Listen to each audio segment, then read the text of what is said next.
Boa noite.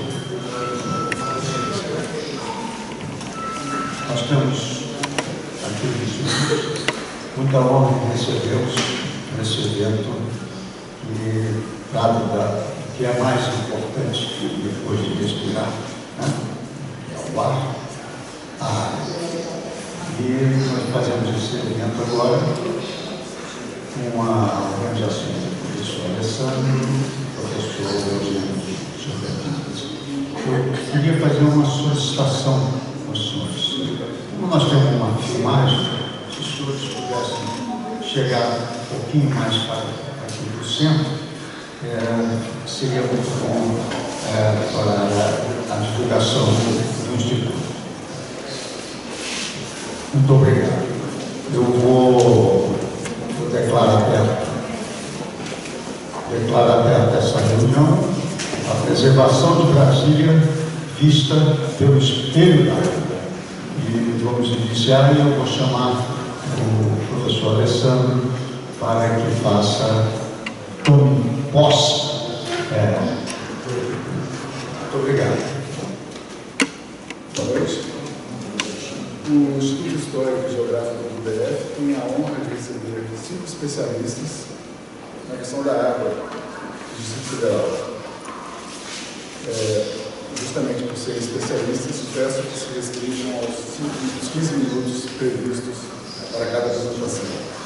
Vamos continuar a conversa após, antes das 21 horas, um pouco depois agora, no salão para fazer contato de forma mais informal.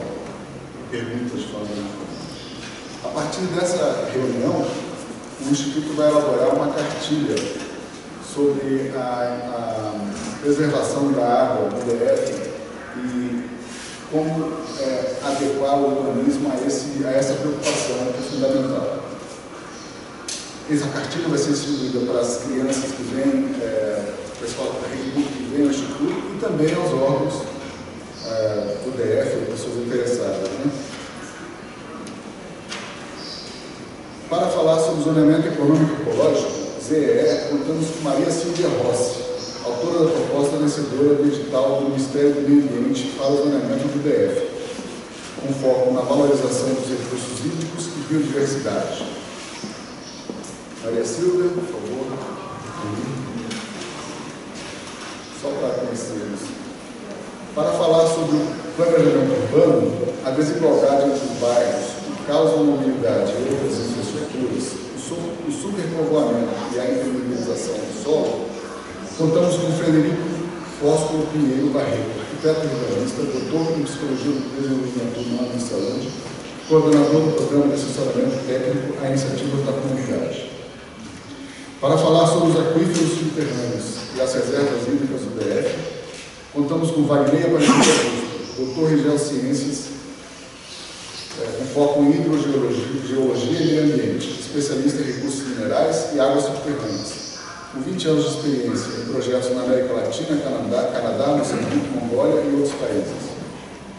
Para falar sobre as escalas gregária, habitacional, bucólica e monumental, contamos com Antônio Carlos Cabral Carpinteiro, urbanista que projetou o Centro Administrativo de Mato Grosso e a cidade de Ariquemes, em Rondônia.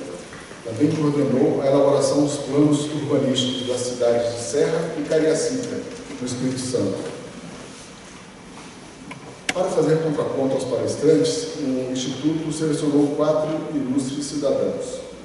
Doutora Vera Ramos, do Conselho para a Preservação de Brasília como Patrimônio Cultural da Humanidade, o CONBRAS, deste Instituto. O também confrade Aldo Paviani, professor emérito da UNB.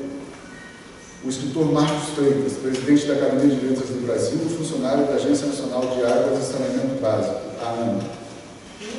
E o senhor Marcelo Benini, coordenador do GAI, do Grupo Águas Emendadas. Antes de apresentar os especialistas, antes de eles falarem, gostaria de chamar essa tribuna para um breve pronunciamento do senhor Apolinário Ribeiro, diretor da Agência Reguladora de Águas, Energia e Saneamento Básico do DF, a ADASA.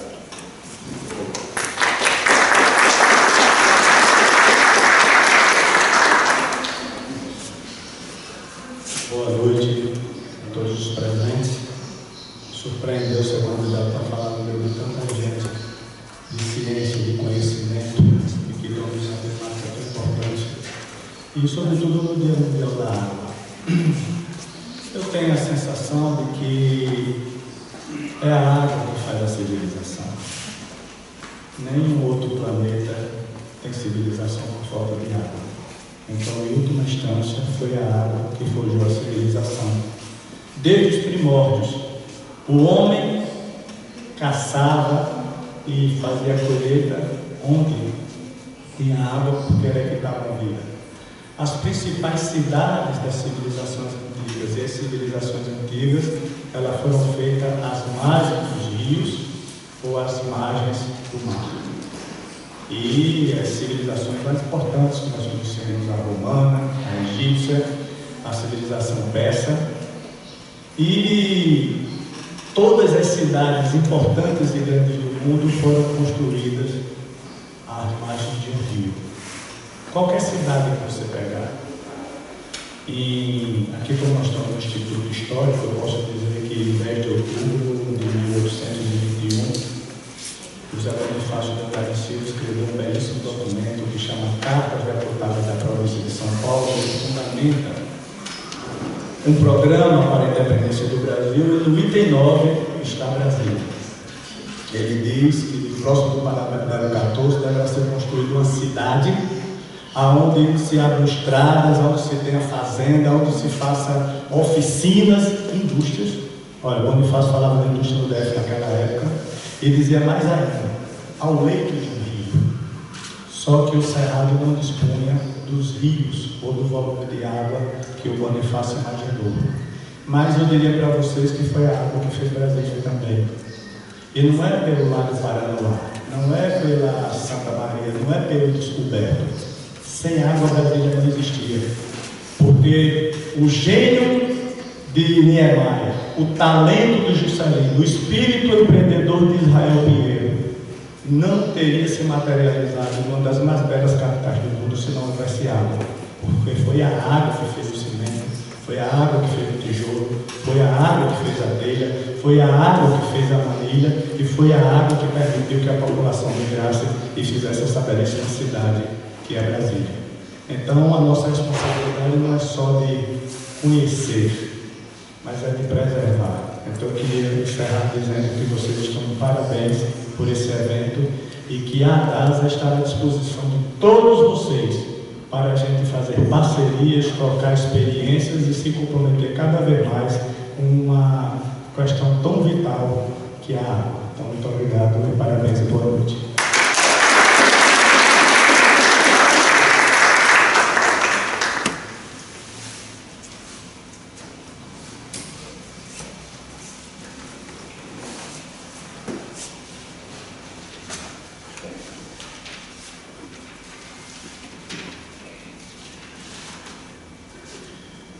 Reforço a recomendação de que cada palestrante não passe dos 15 minutos e na plateia haverá contrapontos, pessoas escolhidas para fazer pergunta, aprofundar o tema.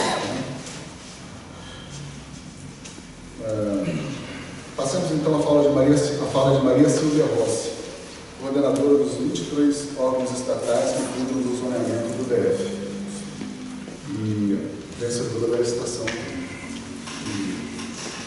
escolheu o zoneamento ecológico, os parâmetros do zoneamento ecológico do DF.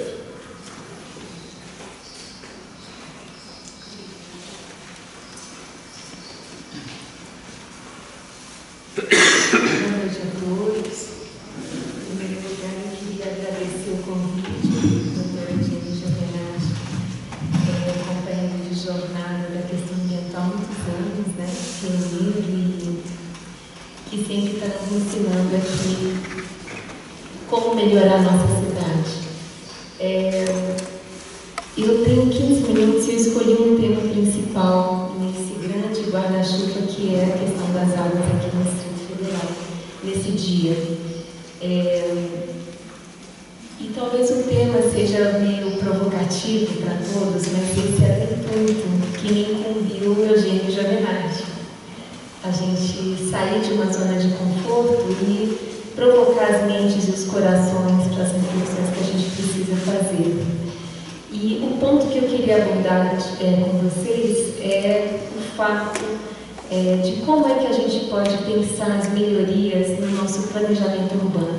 Entre todos os temas relacionados à água, eu escolhi esse, porque a gente tem 96% da população brasiliense morando nas 33, logo 34 regiões administrativas, portanto, ambientes urbanos, de vários padrões, várias morfologias. A gente está falando desde uma Águas Claras até um Parkway, a gente está falando de um centro de Taguatinga até o eixo sul-gama. Então, a gente tem uma diversidade de morfologias urbanas e de padrões de ocupação. Nós vivemos aqui no Distrito Federal, na nossa capital. Eu vou pedir para alguém me avisar quando faltar 5 minutos, pode ser? Vai me ajudar, obrigada. Nós vivemos no Planalto Central, naquilo que é a grande caixa d'água do Brasil, que é o bioma cerrado. Ele é conhecido por ser uma região cuja a maior atividade biológica talvez se dê nas raízes das árvores. E é por isso que ele é conhecido como o bioma das árvores invertidas. A gente tem, em alguns casos, mais de 10 vezes o tamanho das raízes face ao tamanho das copas. Quem plantou alguma ipê aqui, ou alguma árvore de cerrado, sabe que demora, em 2 anos, essa árvore vai estar bem pequena na parte superficial. Mas, se a gente olhar o sistema radicular, ela está com um meristema apical muito bem desenvolvido, procurando água no subsolo.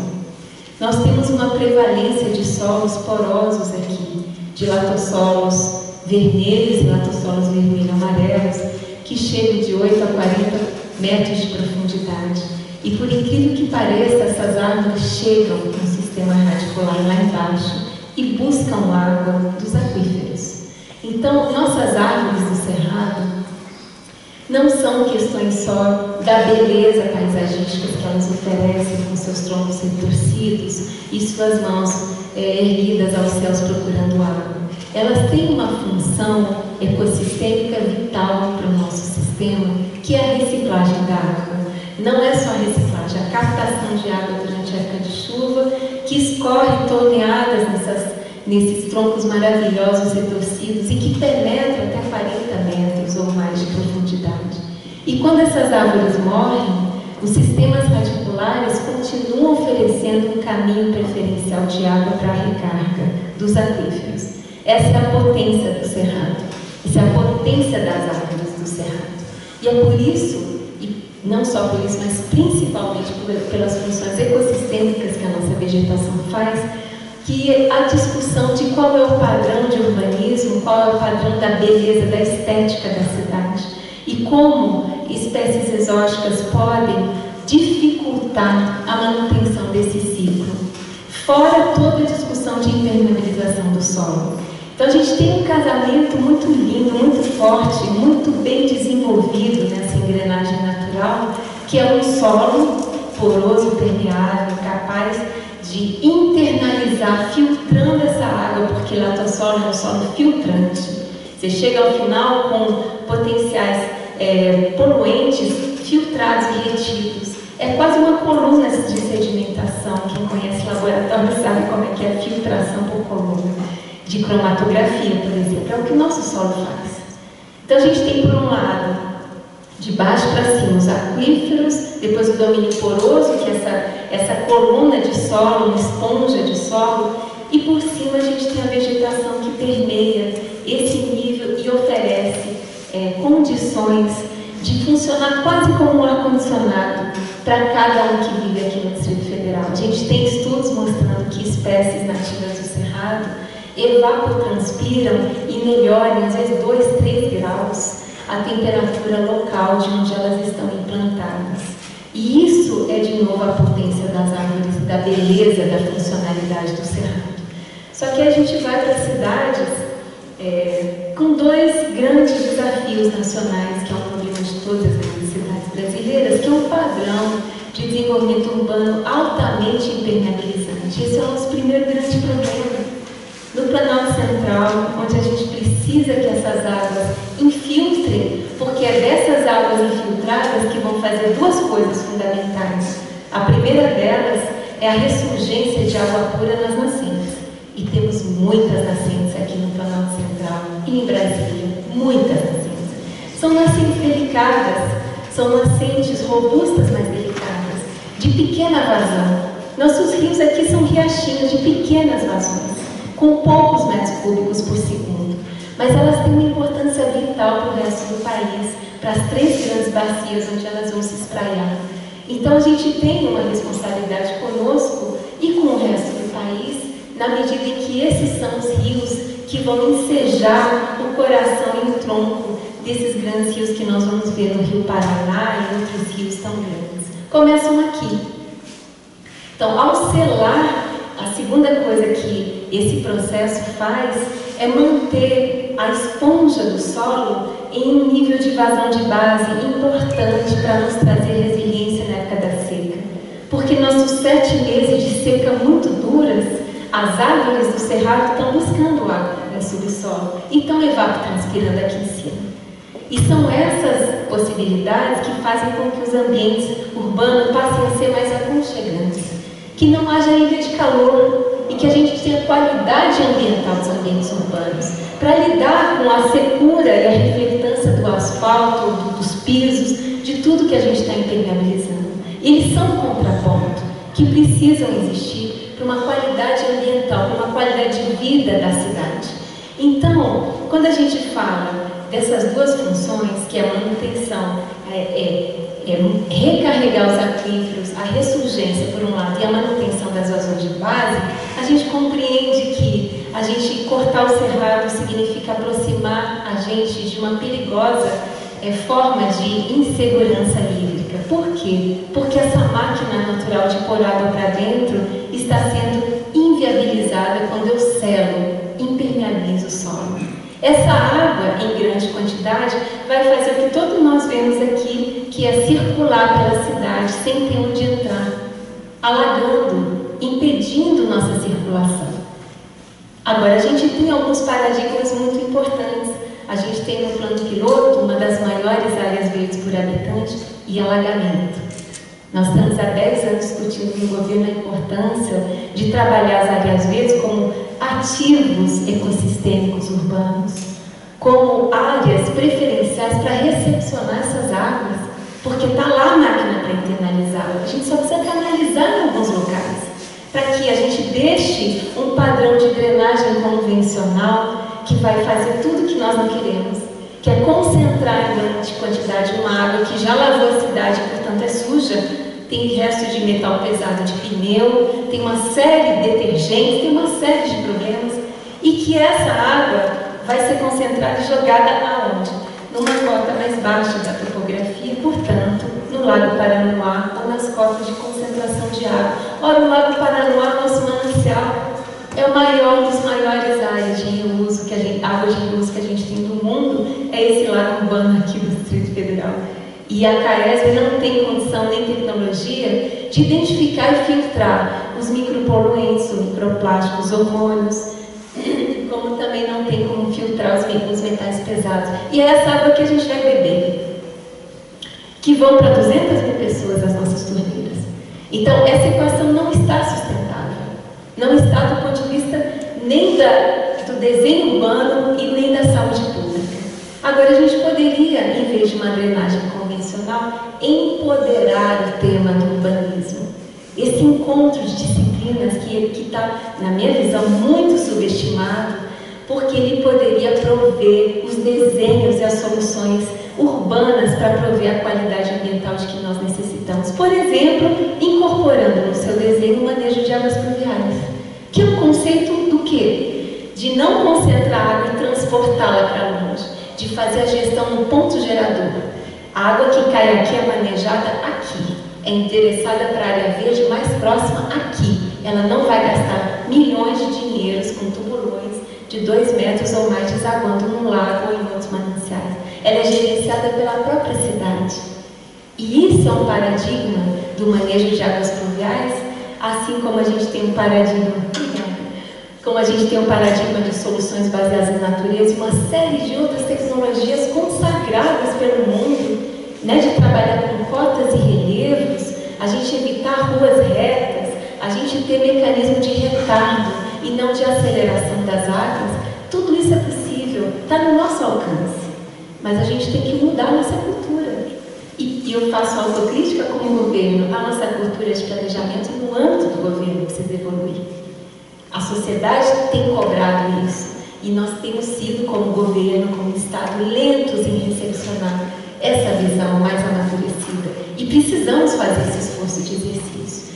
Então a gente tem, por um lado, um aumento. Quanto mais a gente impermeabiliza em área prioritária de recarga, mais eu fico refém de chuvas, porque senão na época da seca o manancial vai secar.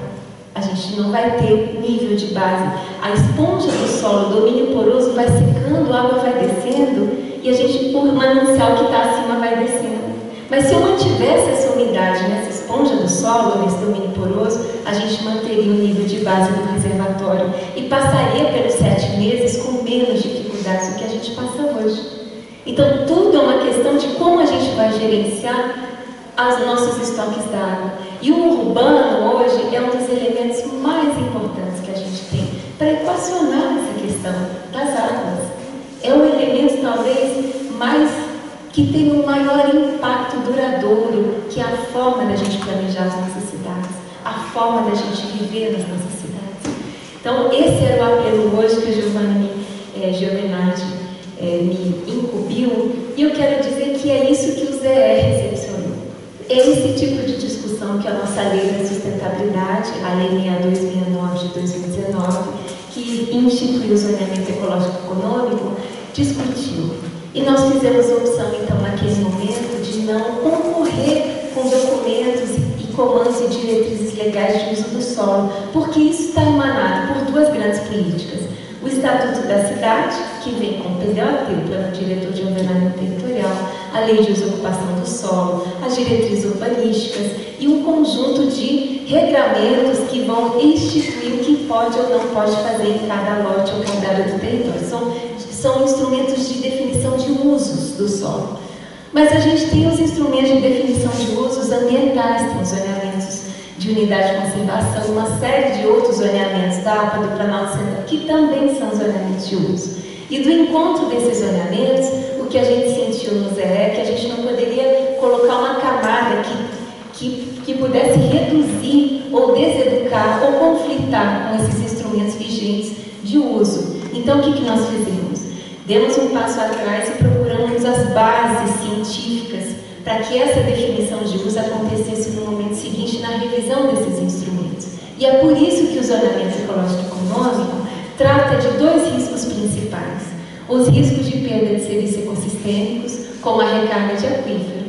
E a gente materializa isso em 4 grandes mapas, o mapa 5, 6, 7, 8, que é o mapa de risco de perda de recarga de aquífero, o mapa de risco de perda de solos por erosão, o que é um problema em área urbana e rural também, o mapa de risco de perda de cerrado nativo e o mapa de risco de contaminação natural de subsolo, que diz respeito, por exemplo, a gente autorizar a regularização fundiária baseada em fossa séptica, o que, na minha opinião, é complicadíssimo, né? Uma tecnologia que a gente sabe que é de baixíssima intensidade em área rural, mas que não se presta de forma alguma para a regularização do setor habitacional, e a gente tem visto isso. Faço autocrítica como governo novamente, embora eu vote contra, a maioria do governo tenha votado a favor, o que é um problema. Então, a gente tem alguns problemas que são gatilhos que vão nos possibilitar problemas graves. Por exemplo, imagina que eu tenho aqui, nesse parcelamento de solo, 2 lotes, e que aqui eu tenha, por um lado, um colega que faça um poço artesiano. Só que do outro lado do muro, eu tenho eu, que moro ali e que faço minha fossa. E ela não é séptica, ela é negra. Ou então ela é uma fossa séptica sem manutenção. Vocês acreditam que não vai haver movimentação horizontal lá embaixo, no subsolo das águas? E vocês vão acreditar que, da mesma forma como esses 2 vizinhos podem ter cruzamentos de água, a gente não vai ter movimentação lateral de maior ou longa distância dessas águas? E o que acontece se eu pego uma hepatite C? uma hepatite B, ou mesmo uma mais leve, uma hepatite A, um vírus, e vai para a minha fossa negra, e o colega do lado vai beber essa água, porque ele está no poço dele, e a gente vai começar a ter em setores habitacionais um problema de saúde pública estrutural, de doenças de veiculação hídrica graves. Por quê? Porque a gente, de novo, não está entendendo como manejar as nossas águas, nem na quantidade e nem na qualidade. Então, fica essa reflexão. O zoneamento veio trabalhar os riscos ecológicos, o primeiro e os riscos socioeconômicos. São os riscos de empobrecimento da população no médio prazo, 10 a 20 anos, né? Que é a discussão da descentralização dos empregos, que estão concentrados 40% no plano piloto, e como tem essa concentração de empregos, e eu vou concluindo, imagino que já deve estar perto, a gente tem um problema de mobilidade que não se resolve.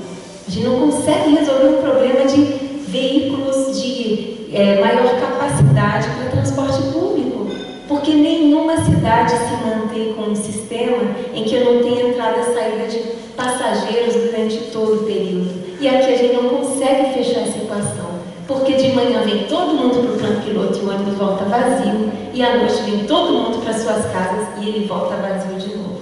E esse vazio significa uma obrigação estrutural do governo financiar empresas privadas para pagar o sistema de transporte. E isso se deve a esse segundo que é uma estratégia que já está superada, um samba de uma nota só, que é uma concentração de empregos no plano piloto, que precisa ser pensada de outra maneira para essa sustentabilidade, inclusive para a alocação de água nesses locais. No racionamento de águas que teve, a discussão foi muito intensa no governo, porque nós fomos contra um racionamento por bacia hidrográfica. Tem uma lógica de racionar por bacia hidrográfica, e ali quem entra em racionamento primeiro era o descoberto. Só que o anel de pobreza ou de média baixa renda está no descoberto, que é o eixo todo do sudoeste. O eixo do PDOT do sudoeste não está na bacia do Paraná. Então a gente tem pessoas e casas que têm jardins monumentais, 3 carros e que gastam 600 litros por pessoa por dia, e a gente tinha pessoas de algumas áreas, como de Bordas da Ceilândia, que consomem menos de 70 litros por pessoa por dia, e a OMS balizando 110 litros de pessoa por dia, litros de água por dia, para a gente ter um mínimo de dignidade. E é dessas pessoas que a gente iria racionar para subsidiar um uso perdulário de água. Então, assim, são essas grandes discussões que o Zé tentou endereçar. Como trabalhar essa justiça social no acesso aos bens comuns? Os bens comuns, eu friso, bem comuns e não só capital natural. O capital natural é uma função do bem comum, mas ele é maior que isso. A água é mais do que só o recurso hídrico. Ela tem outras funções de provimento de vida no rio, por exemplo. Então, a função recurso é uma delas. Importante, inegável. Mas a água não se circunscreve a esse conceito reducionista de recurso, assim como pessoas não são só recursos humanos. Então, a gente precisa trabalhar, e o Zé atenta, e por isso tem um glossário no artigo 2º, que é entender o conceito, a força do conceito, e a partir da força do conceito, trabalhar os grandes pressupostos, e a partir desses grandes pressupostos, a gente chegar num desenho de diretrizes que possam dialogar com as outras políticas públicas e não ser necessariamente cerceadora das políticas públicas. Então, o ZE embasa a revisão do PDOT, embasa a revisão da LUOS, embasa a revisão da diretriz urbanística, mas está dada a liberdade do PDOT florescer com mais responsabilidades, se ele for obedecer o comando do artigo 52 da lei do ZE, que é a revisão de todos os instrumentos urbanísticos e planos setoriais para se adequar a uma previsão futura de sustentabilidade a ser construída a valor presente. A gente traz a sustentabilidade lá da frente para o presente de hoje e tenta, com essa movimentação, antecipar e trabalhar uma versão qualificada da decisão dos usos, principalmente os usos urbanos. Então, eu gostaria de concluir minha fala dizendo que nossos desafios são grandes, mas que há muita gente qualificada no DF, muita gente de várias áreas, e essa rede de pessoas que quer fazer avançar essa cidade, e a gente vai conseguir passo a passo, com perseverança, com com diálogo, com elegância no diálogo, com gentileza e fraternidade, mas com base técnica e base científica mais robusta. Nós vamos conseguir essa mensagem de esperança que eu queria deixar para todos vocês. Obrigada.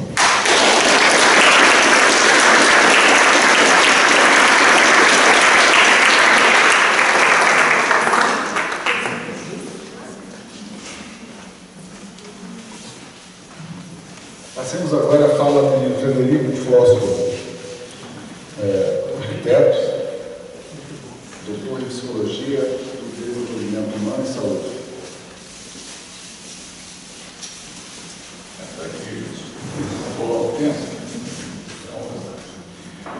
Boa noite, imensa honra estar aqui no Instituto Histórico e Geográfico. Né?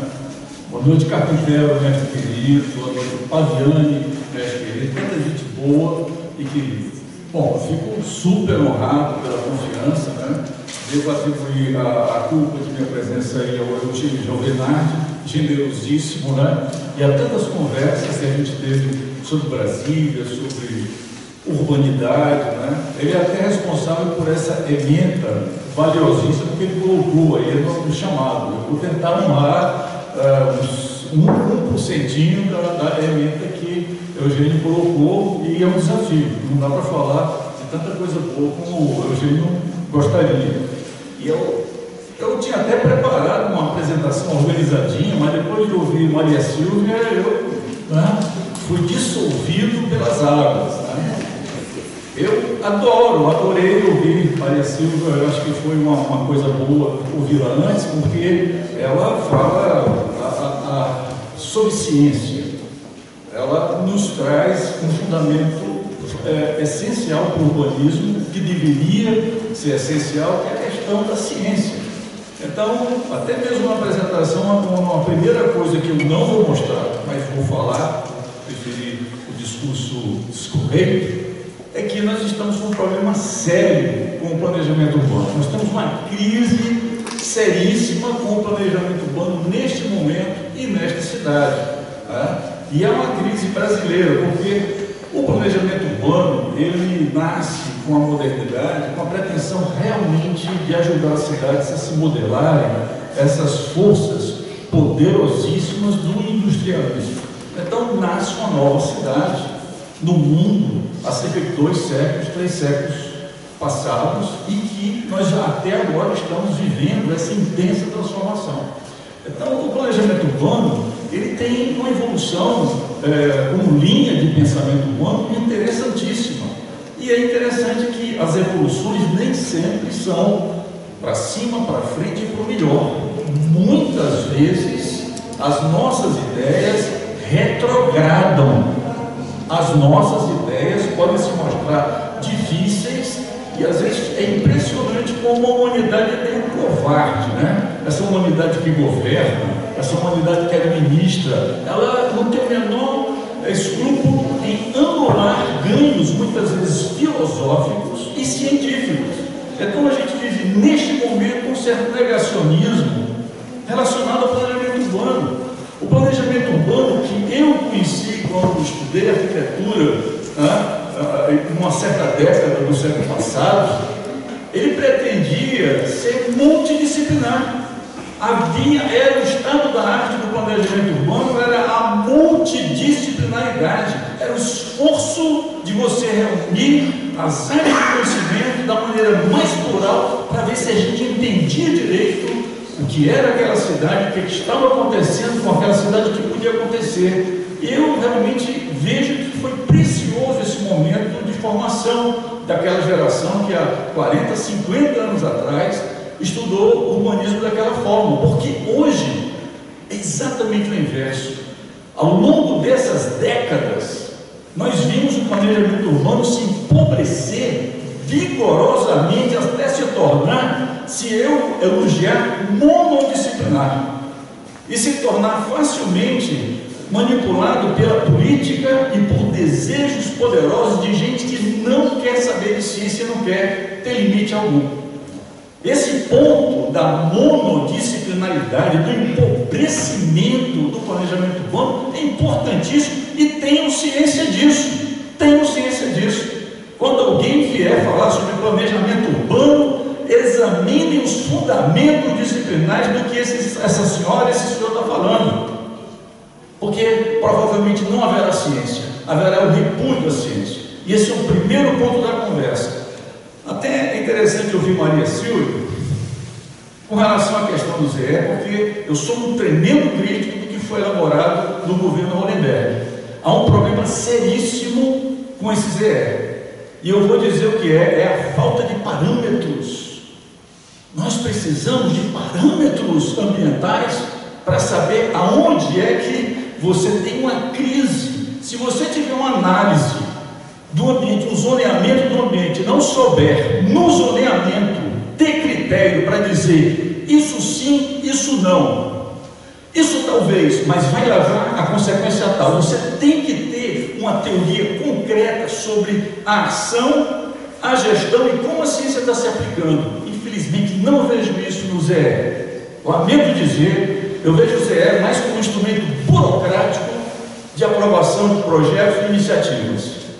É muito deficiente mesmo como orientador de políticas urbanas. E houve outra coisa que eu ouvi aqui interessante, que é um sinal dessa monodisciplinaridade do urbanismo. Está fatiado. O governo se diverte. O governo diz assim, não, o que você está falando, eu vou cuidar do plano de uso do solo. Não, esse é assunto do PDOT. Não, eu tenho um outro documento. Hoje você tem uma explosão, um estilhaçamento da questão urbana, onde cada vez mais você tem áreas estanques. Olha só o que eu vou dizer para vocês. Se vocês sentirem que a questão ambiental ela pode ser tratada com facilidade como algo estanque, que é restrito a parques, que é restrito a determinados corredores, a determinadas situações, olha só a armadilha que caiu, o raciocínio precioso da questão ambiental. A questão ambiental ela é integradora. Nós temos que ter um planejamento urbano que pegue o que realmente integra e a partir daí desenvolver um raciocínio político, e não é isso que está acontecendo. A ciência está submetida ao inverso, ela está sendo manipulada e sendo usada do modo como os especuladores, os construtores querem. Então, essa anulação de nossas prerrogativas críticas é severíssima, está acontecendo nesse momento. E olha, de vez em quando, nesse universo político, acontecem coisas que você diz assim, gente, o que aconteceu? Aquilo que estava em trânsito, né? Essa Matrix que estava, de repente ela deu um tripse, deu um barulho. Em 1978, eu acho que quem estava aqui em Brasília, eu, feliz ou infelizmente, não estava, porque Brasília fedeu. Brasília fedeu em 78, foi uma coisa horrível, foi o primeiro grande desastre ambiental de Brasília. Quem se lembra disso? É bom lembrar. Primeiro grande desastre. Por que fedeu? Eutrofização do Lago Paranoá. Brasília inteira derramava esgoto in natura dentro do lago e não havia outra coisa. Brasília fedeu. O que aconteceu? Uma coisa interessante. Olha que coisa louca aconteceu a seguir. Vocês que sabem melhor essa história que eu, que estavam aqui, vocês sabem que esse episódio da grande eutrofização do lago gerou uma consequência impressionante. Gerou, no ano seguinte, um dos planos diretores urbanos mais revolucionários da história das cidades brasileiras.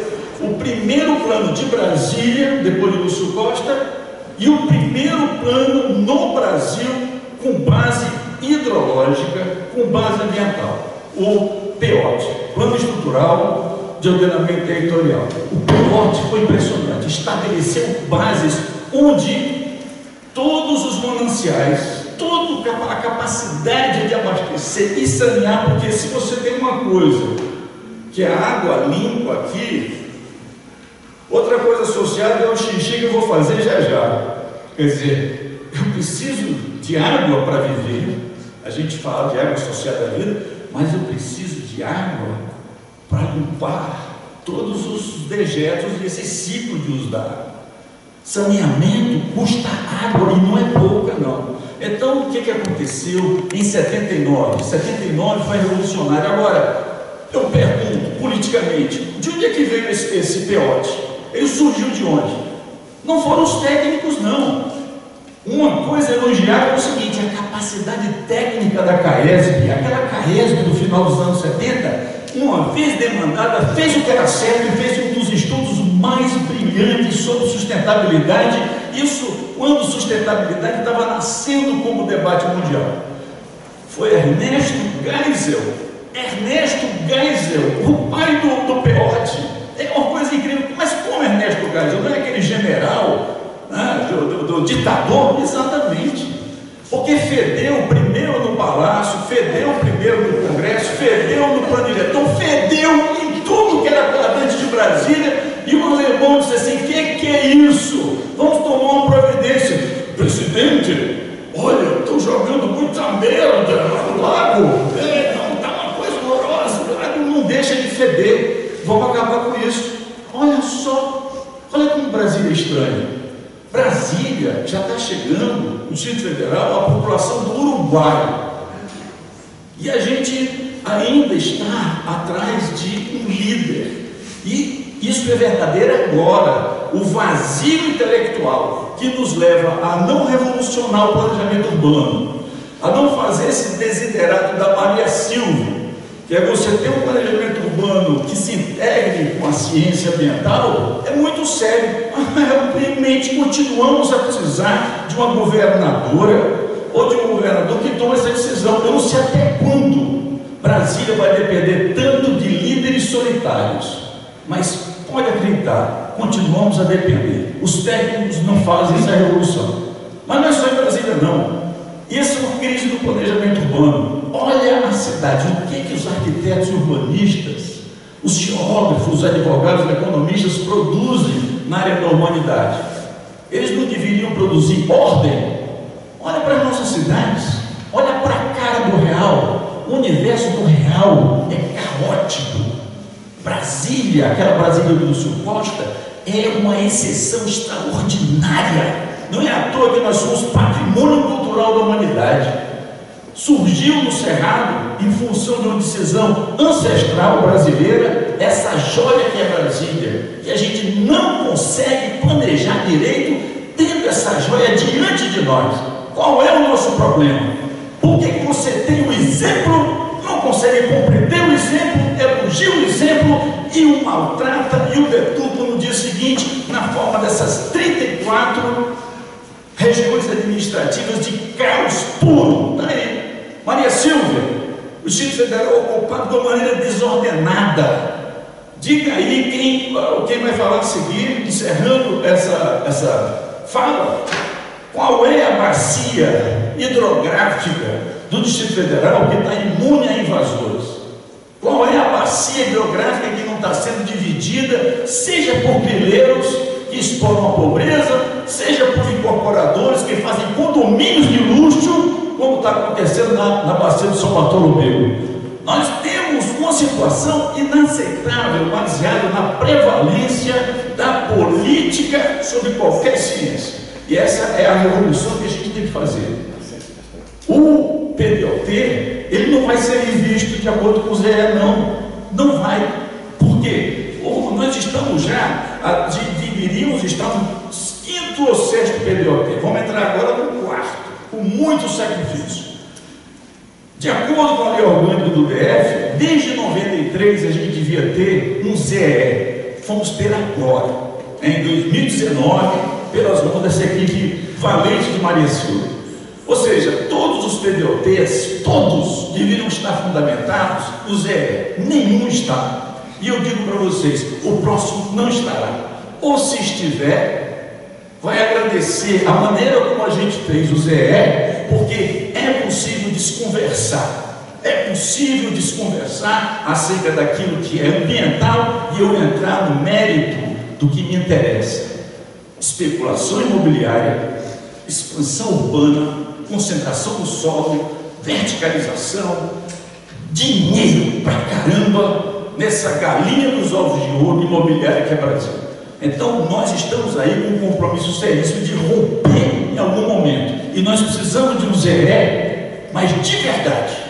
O que nós temos não me satisfaz. Que tenha parâmetros ambientais como aquele que o Geisel pediu em 79. Que diga assim: a quantas pessoas eu posso, de forma sustentável, manter no Distrito Federal?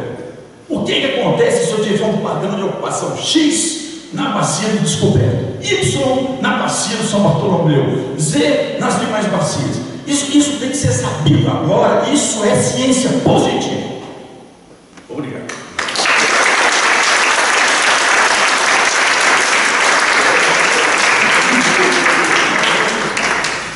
Convido os palestrantes a sentarem à mesa e dou a oportunidade também dos cidadãos convidados para fazerem as perguntas, pelo Instituto, e façam as perguntas agora a Maria Silvia e ao Fósforo. E os outros podem se sentar todos aqui, por favor.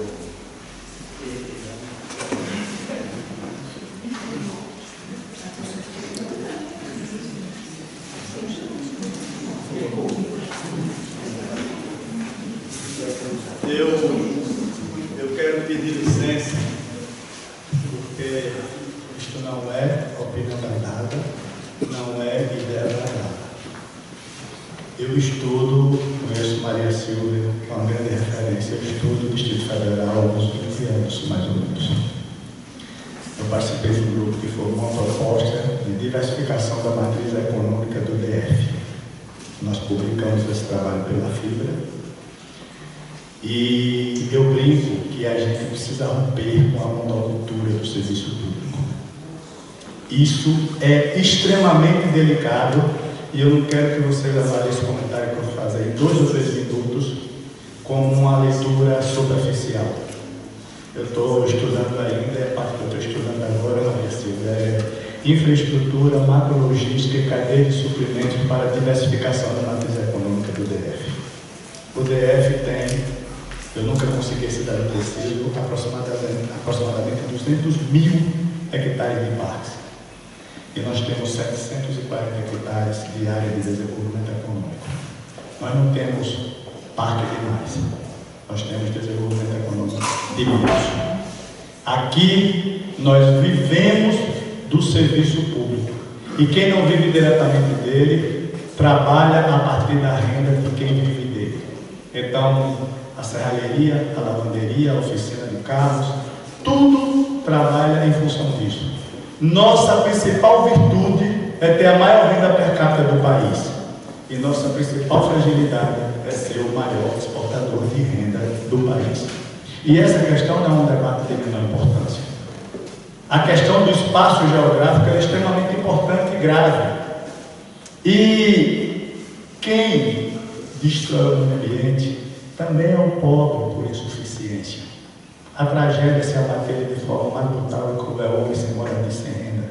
Nós vamos presenciar daqui a uns anos a tragédia que vai ser a 26 de setembro. Aquilo tudo vai ser impermeabilizado, canalizado, como disse Maria Silvia, por perto de Vicente Pires, por ali, e vai descer lá embaixo no córrego Vicente Pires. Nós estamos ali o risco de uma tragédia anunciada. Então eu queria provocar o Instituto a gente fazer um debate. Eu tive a oportunidade, o prazer de debater desenvolvimento econômico com Maria Silvia. Eu fui subsecretário da Criação de Negócios e Investimentos, coordenei o FCE do DF durante 6 anos, o DF no entorno, estudo um pouco isso e eu acho, professor Lauro, o senhor que é meu mestre, li boa parte dos seus livros, inclusive o senhor trata das questões das cidades, como é que se deu o crescimento dessas cidades, sobretudo dos países em desenvolvimento. Eu tenho uma referência no senhor. Eu queria propor uma provocação ao Instituto. Vamos fazer um debate sobre desenvolvimento econômico e meio ambiente do DF. E aí nós poderemos pautar o ZE. E eu encerro dizendo o seguinte: eu entrevistei todos os governadores do DF para o meu trabalho, à exceção do Rodrigues. Eu te digo para vocês, pode esquecer esquerda e direita. Todos eles, sem exceção, veem o DF igual os chineses falam. Quem mora no poço acha que o universo é o que ele vê pela boca do poço. incrível como em todos os recortes ideológicos a visão conservadora do Distrito Federal, da sua vocação administrativa, está presente ali, e eu modestamente não concordo com ela. Eu gostaria de partilhar essa provocação com vocês em outra oportunidade. Muito obrigado.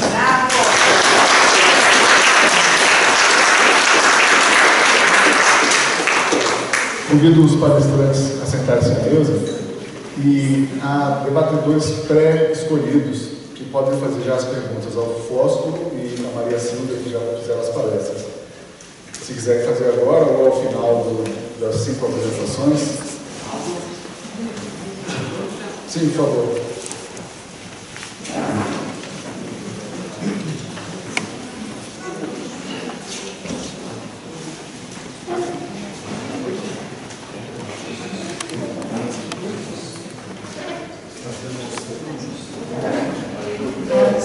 Por razão de tempo, a gente pré-selecionou pessoas para fazerem perguntas, mas essas perguntas outras poderão ser feitas após de forma mais informal no salão.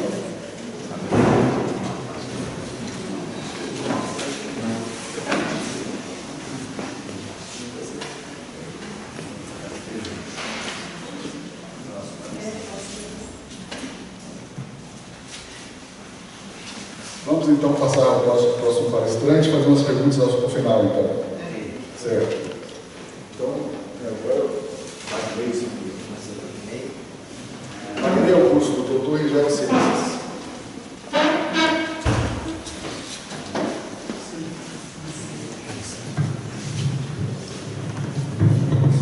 Bom, boa noite a todos. Eu vou quebrar um pouco o protocolo dos demais e vou fazer a apresentação. Ok, eu vou falar, pode deixar. Os que estão aqui distantes, se vocês quiserem, não sei se vão conseguir ver adequadamente, eu vou apresentar lá e vou comentar o que está sendo apresentado. Tem como alguém passar para mim, por favor? Eu tenho que falar de um tema que é desafiador, do meu ponto de vista, que eu vou falar de aquíferos e de água subterrânea. Aproveito e agradeço a minha estudo por ter antecipado vários temas que eu vou tratar. E fiquei muito feliz quando eu ouvi você falando sobre esse tema, porque é um tema que pouco se fala, pouco se trata, principalmente quando se fala de água. E mesmo que todos nós, durante as escolas, no ensino médio, secundário, a gente estuda o ciclo biológico, na vida real, pouco a gente tem contato. Estou fazendo essa pergunta. Está aí. Eu vou.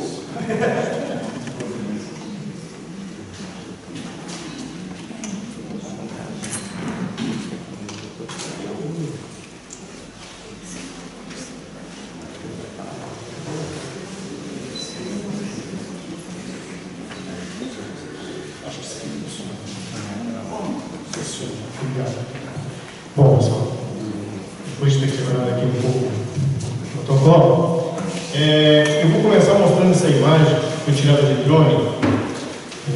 Essa imagem ela mostra bem o processo natural brilhante de Brasília, que faz parte da sua frente. Claro, realmente. E nessa imagem tem a ponte do Bragueta, que todos reconheçam, aqui o final da Asa Norte, saindo no sentido Sobradinho. Ali ao fundo a gente tem o Parque Nacional, todos já conhecem também, uma área verde. E ao fundo, em cinza, vocês estão vendo chovendo. Isso é agora em março, tem máximo em poucos dias. Essa imagem mostra bem como funciona o sistema hídrico do Distrito Federal. A gente tem um processo natural de chuva, que são as principais fontes de recarga dos aquíferos do Distrito Federal. Então, ali em cima do cerrado, chovendo, área nativa, pela vegetação nativa, ela alimenta os aquíferos, que alimentam essa drenagem e alimenta o Lago Paranoá. Então, às vezes as pessoas perguntam qual é a importância das águas subterrâneas, seja no contexto do Distrito Federal, que é o caso do Eugênio que provocou. Eu vou falar um pouco das reservas do sistema subterrâneo, a origem dos tipos de aquíferos que ocorrem aqui no Distrito Federal. Inevitavelmente, eu vou mostrar algumas imagens, que aquíferos a gente não facilmente tem contato com eles, então pouco as águas subterrâneas. Então, todos abaixo da gente, se a gente furasse um buraco aqui agora, a gente ia ter contato com águas subterrâneas.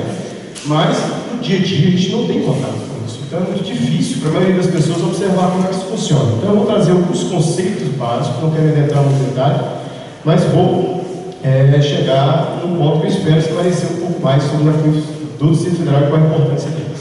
Por favor, isso eu faço. Bom, quais são os tipos de aquífero que a gente tem no Distrito Federal? Existem pelo menos 3 tipos, e várias classificações a gente pode classificar os aquíferos. Mas uma importante forma de classificar, que quase todo mundo fala, inclusive que a Silvia falou, é uma maneira de classificar os aquíferos da forma que ele armazena água. É onde que ele armazena água. Em qual espaço. Então aqui eu tenho 2 exemplos. No primeiro momento, aqui olha para essa figura, vocês têm uma camada de solo e embaixo uma camada de rocha. Essa camada de solo ela é composta por fragmentos de rocha. E se a água estiver for jogado água aí, ou água de chuva para correr, chover aqui, essa água vai ser armazenada entre os grãos do solo. Isso a gente chama de poros, que é o espaço entre os grãos. Então, por causa desse espaço onde armazena a água, passou a ser chamado de aquífero poroso. Então, toda a camada que temos em cima de Brasília, em cima de todas as rochas, são solos, são os aquíferos porosos do Distrito Federal. Existe um outro aquífero que está abaixo dessa camada, que são as rochas. A maioria das rochas aqui do Distrito Federal, elas são rochas que não armazenam água dentro dos poros da rocha. Mas elas estão todas quebradas, todas fraturadas. Então, a água está armazenada nas fraturas. Daí o motivo que a gente chama de aquífero fraturado. Então, esse é um exemplo. Você tem aqui embaixo a água armazenada entre as fraturas das rochas. Então, a gente tem 2 grupos de aquífero: o poroso e o fraturado. Foi o que ela comentou antecipadamente. Então, nesse contexto, a gente tem situações que você tem um sistema poroso sem água e tem um fraturado com água. Tem situações que o poroso está com água e o de baixo também está com água. Então, essas situações são exemplos bem predominantes no sistema aquífero do Distrito Federal. E por causa dessa situação, foi criado 2 mapas.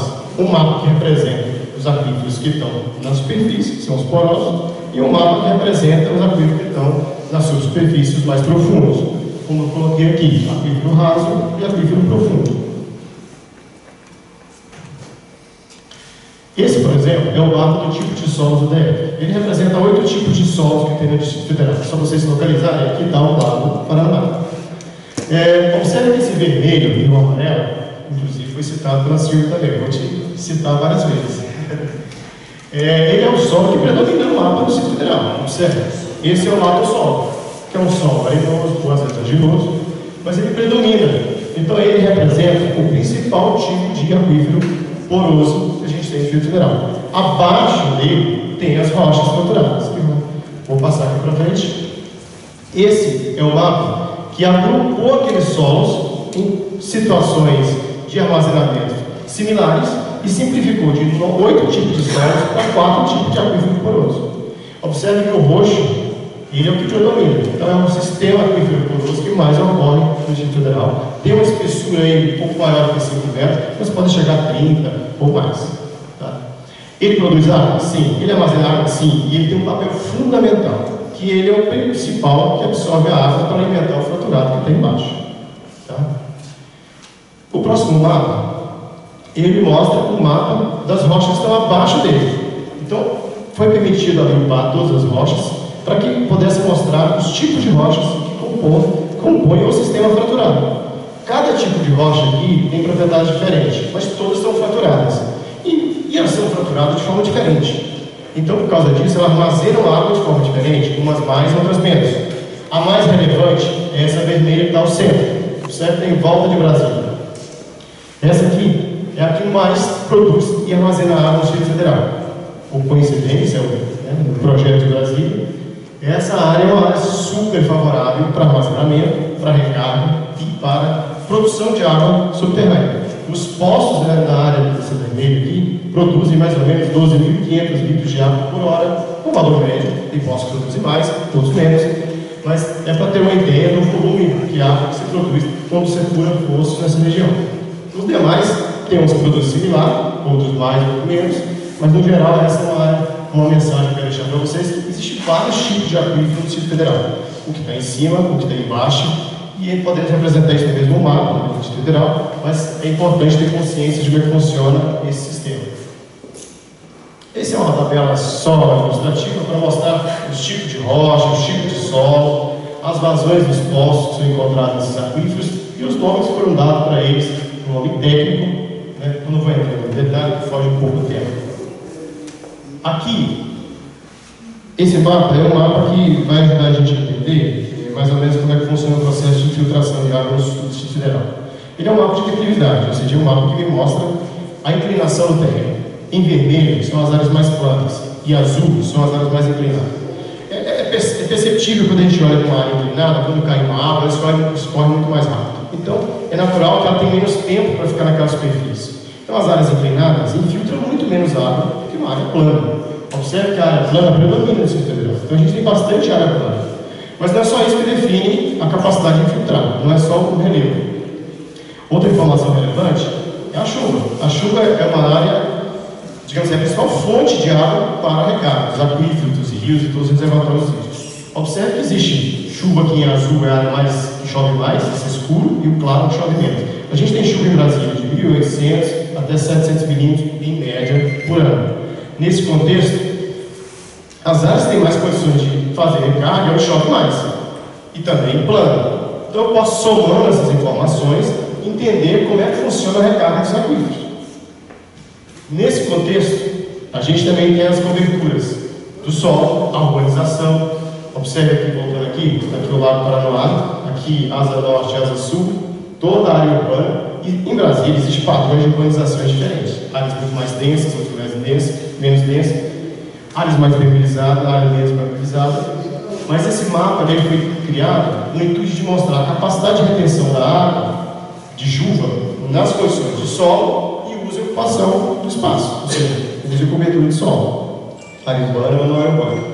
Associando essa informação, eu posso chegar no ponto de definir as áreas de maior potenciais de recarga de aquífero.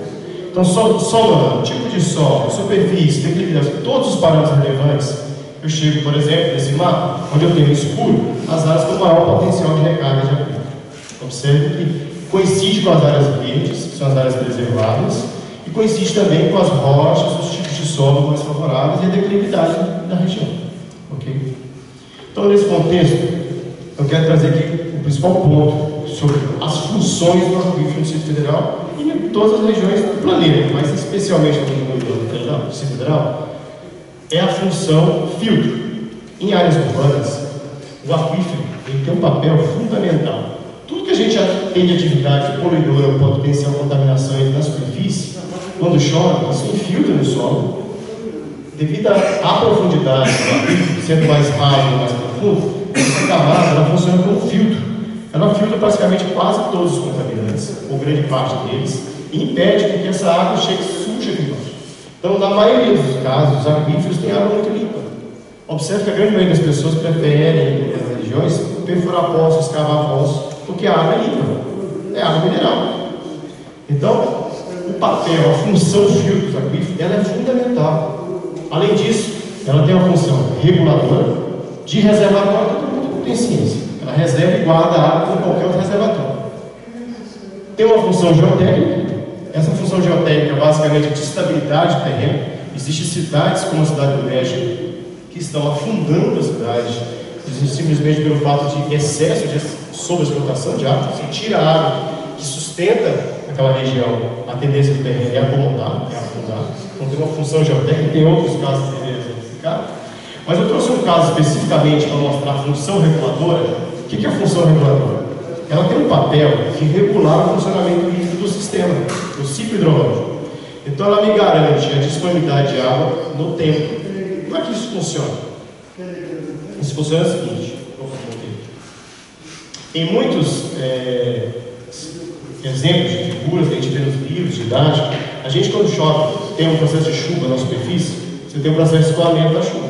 Quando é urbano, é muito fácil observar no asfalto, mas quando é área rural, também tem escoamento superficial. É menor, porque infiltra mais, mas nas cidades é muito fácil observar. Mas baixa essa água infiltra, e essa água infiltra e alimenta o aquífero, lá embaixo. Esse mesmo aquífero alimenta os rios e as nascentes. E por que reguladora? Porque esse rio, ele funciona, a maioria dos rios, por exemplo, do Distrito Federal, muitos deles funcionam mesmo no período que não está chovendo. E de onde é que vem essa água? Do aquífero. É por isso que ela é forma reguladora, porque ela regula o funcionamento das drenagens superficiais. E isso tem um papel relevantíssimo do ponto de vista de tempo, que muitas vezes ninguém se pergunta.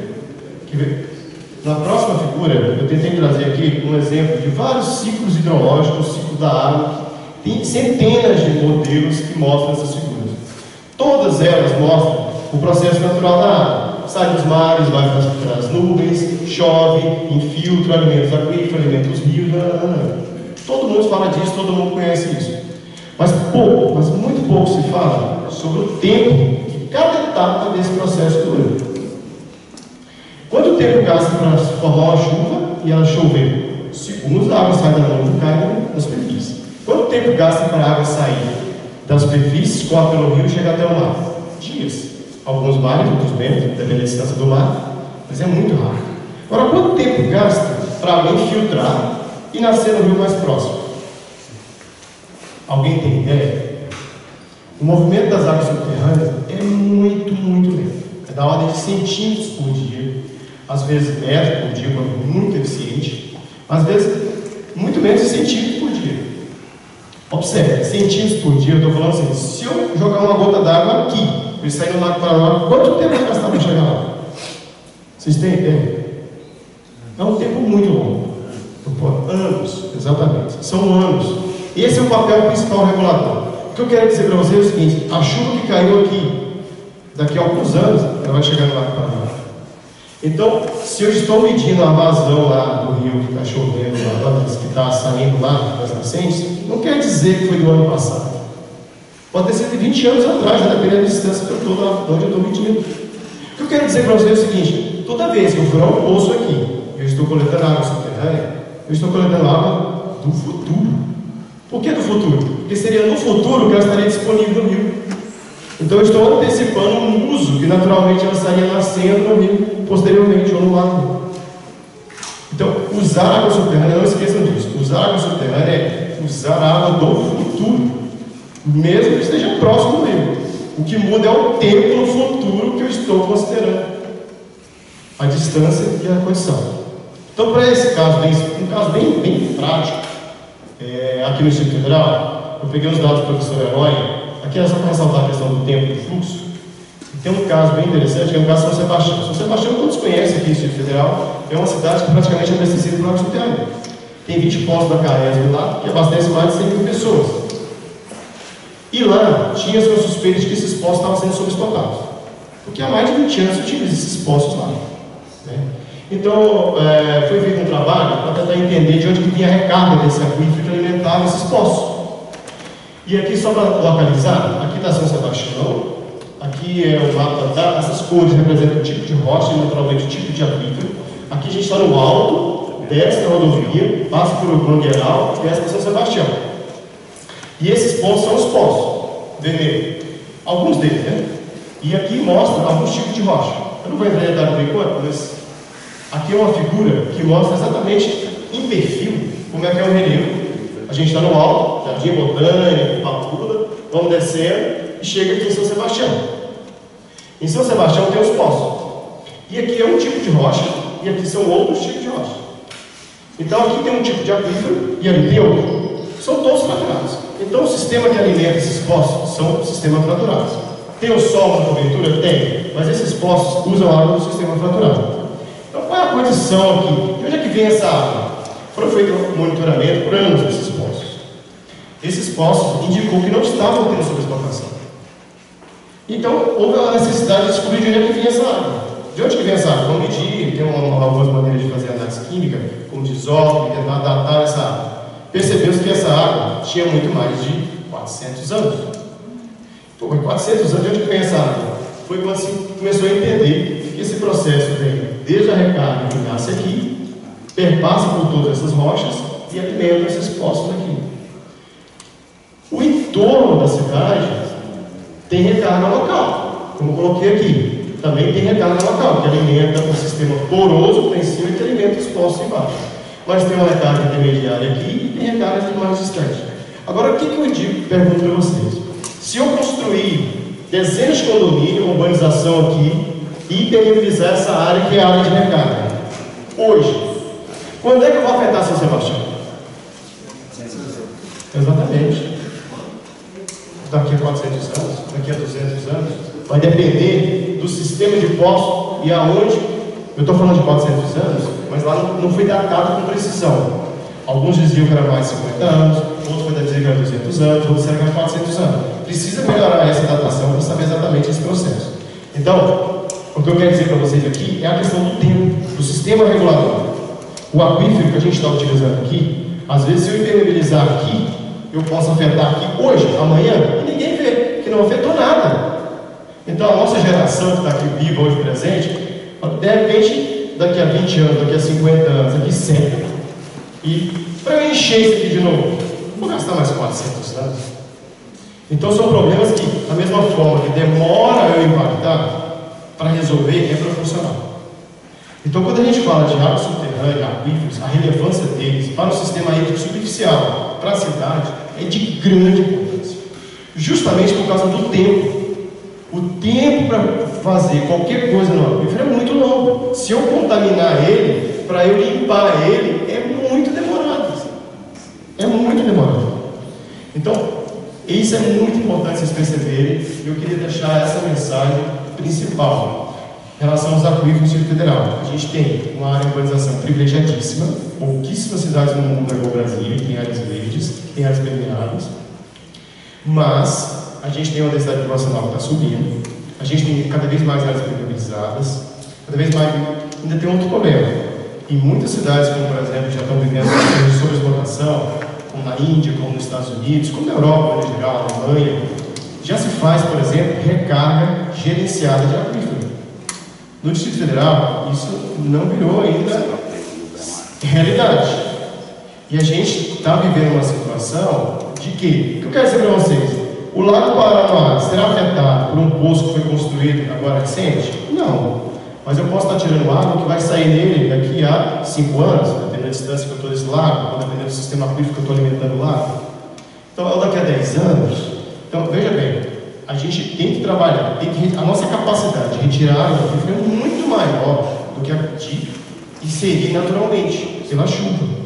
Daqueles 1.000 milímetros, 1.800 milímetros que chovem em algumas áreas privilegiadas do federal, o que chega ao aquífero é da ordem de 17%. Então, é muito pouco. Existem taxas de infiltração grandes, pode infiltrar até 49%, mas infiltrar na superfície não quer dizer que chegou no aquífero. Tem um trecho distante, não só no tempo, mas para chegar. Parte, as raízes, como diz a Silvia, buscam bem profundo. Então há uma taxa de evapotranspiração grande.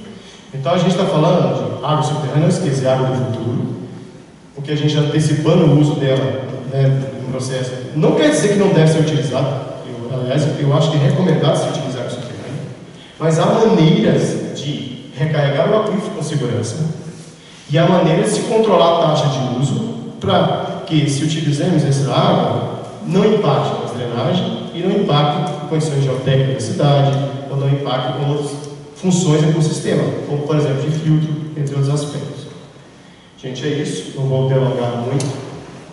Obrigado, espero ter deixado pelo menos uma mensagem.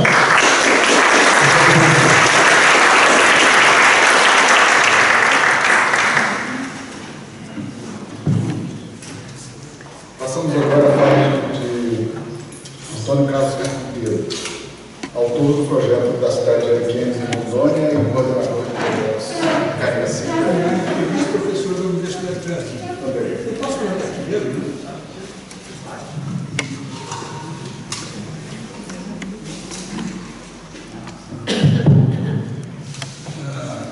Boa noite.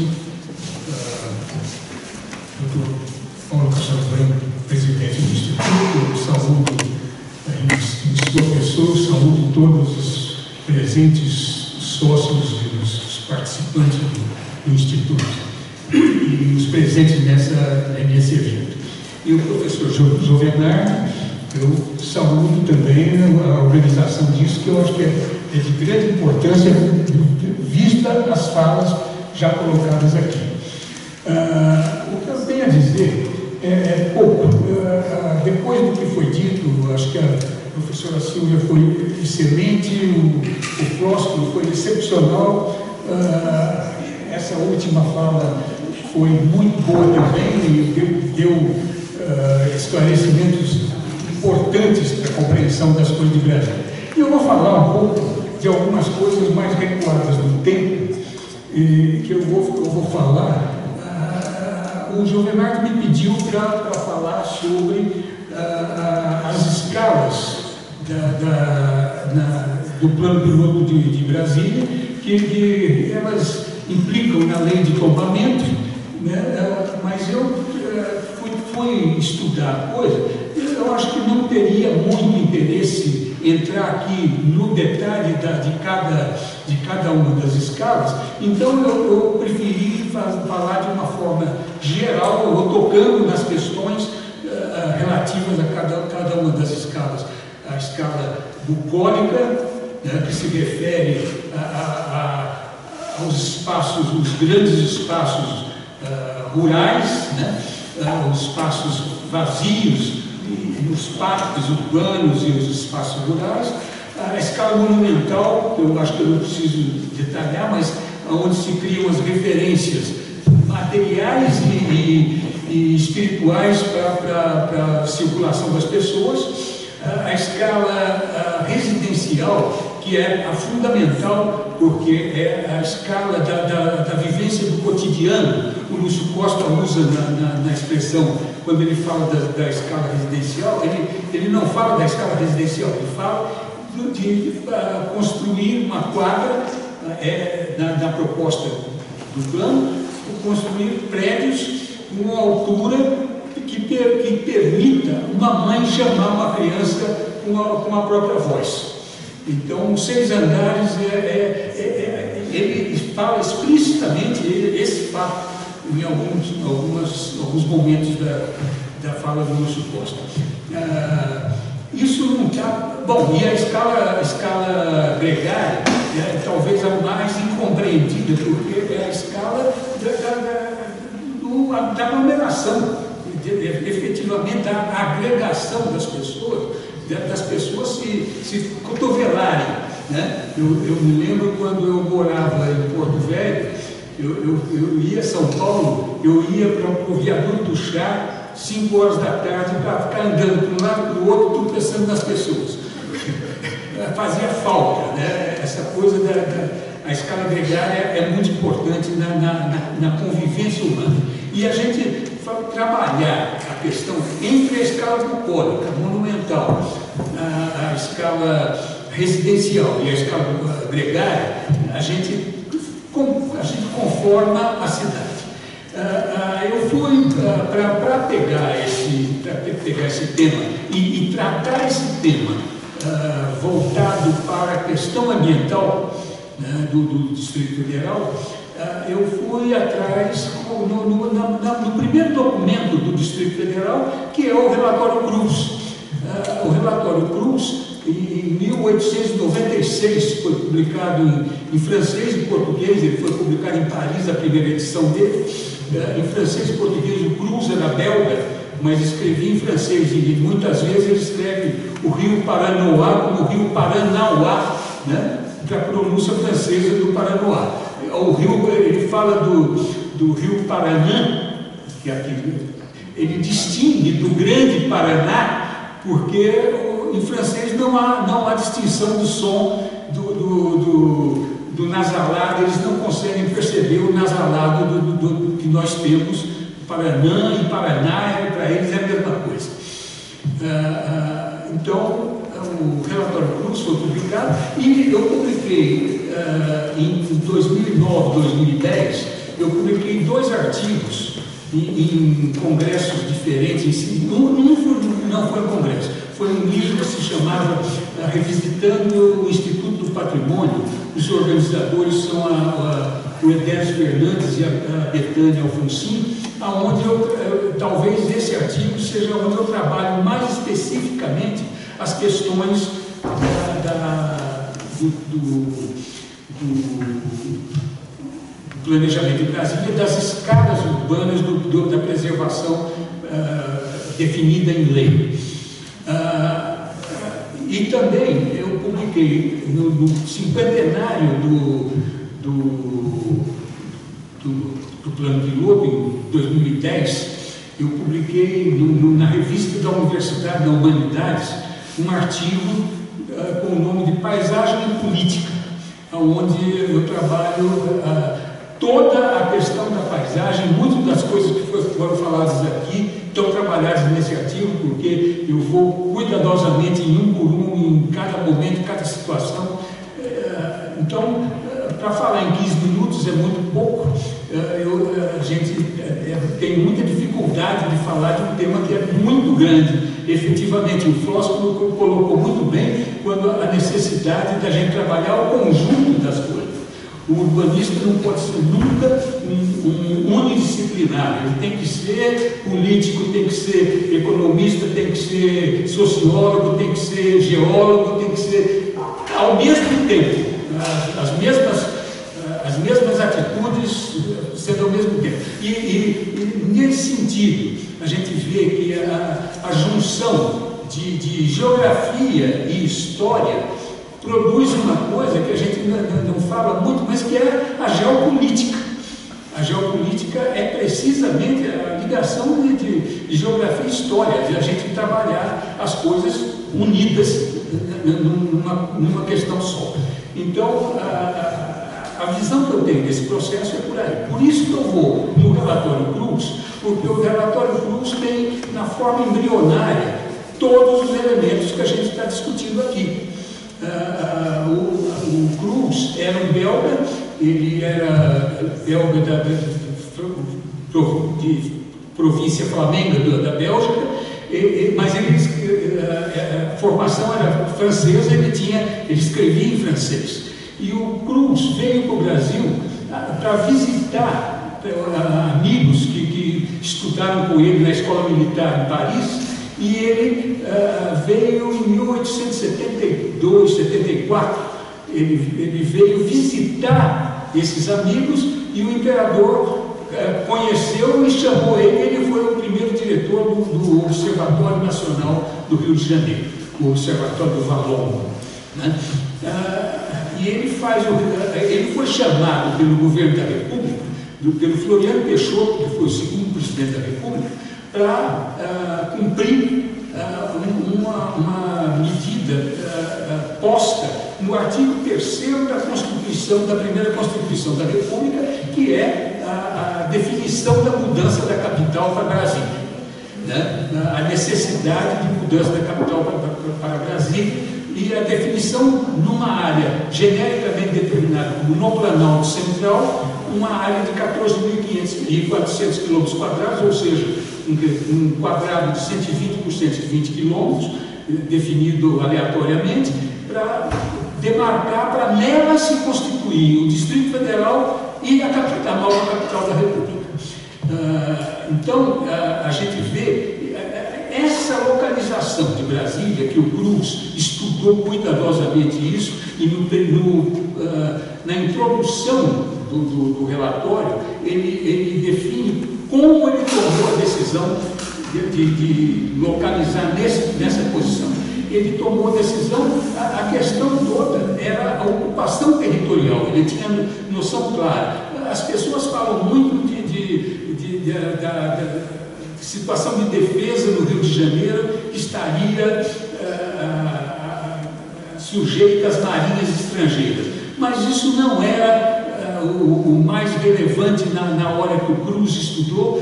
Ele trabalhou muito mais a questão das terras altas, a definição de que é uma definição militar ancestral, de Júlio César, de Alexandre o Grande. O Alexandre o Grande ocupou o Planalto Persa para ocupar o Vale do Rio Indo adiante, né?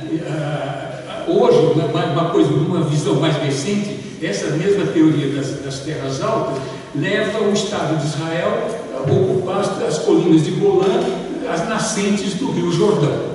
E então o Cruz estudou o Planalto brasileiro, a definição da Constituinte estabelecia no Planalto Central. Não havia naquele momento uma definição geográfica do que seria um Planalto Central ainda. Havia definição genérica do Planalto brasileiro, numa altitude de 600, 700 metros médios de altitude. E o Cruz estabeleceu como primeiro ponto escolher um num local próximo ao centro do território nacional. Então, o caráter central e o caráter de terras altas. E aí ele estabeleceu o segundo ponto, que é as terras acima de 1000 metros. No Planalto brasileiro, as terras acima de 1000 metros, então, ao longo da costa, numa extensa faixa, tem vários pontos acima de 1000 metros, mas não interessaram porque não estava perto do centro do território. E mais próximo ao centro do território havia duas áreas possíveis, a Chapada dos Veadeiros e essa chapada, essa região aqui, com a chapada do Rio Paranoá. E ele escolheu esta por uma segunda questão, que é a nascente próxima dessa área, a nascente de rios que levam a três grandes bacias brasileiras. Ou seja, hoje, o córrego Barroquinha, que nasce aqui, ele vai para o Rio Paranã, que é um dos formadores do Tocantins. O Rio Maranhão forma também, corre e vai se juntar com o Paraná, formando o Rio Tocantins. O córrego Santa Rita, que faz a divisa, um pedacinho da divisa leste, e o Rio Preto, que faz a divisa leste do Distrito Federal. Hoje é um rio que corre ele vai até a usina, como é que chama aquela usina um pouco abaixo, eu não lembro bem o nome, e ali ele entra para Minas Gerais e vai para o Rio São Francisco. Ele é um afluente do São Francisco. E nós estamos na bacia do Paranoá, que deságua no Rio São Bartolomeu, que em última análise é da bacia do Rio Paraná, né, do Rio da Prata, no fim das contas. Então são as três grandes bacias, e aqui o ponto de contato das três bacias, o divisor de área das três bacias, fica aqui fora do Distrito Federal, cerca de 4, 5 quilômetros, um ponto que as nascentes desses rios, a gente tem a reserva das águas emendadas aqui dentro do Distrito Federal, entre o Rio Maranhão e os afluentes do Rio Paraná, aqui do São Bartolomeu, o Mestre d'Armas e tal. E essa coisa das três bacias é um ponto focal. Então, foi a definição das três bacias um dos dados fundamentais para a localização do Distrito Federal numa questão que corre como uma questão estratégica, não uma questão ambiental. É vista como uma questão estratégica a ocupação do território para garantir a soberania nacional sobre o conjunto do território nacional.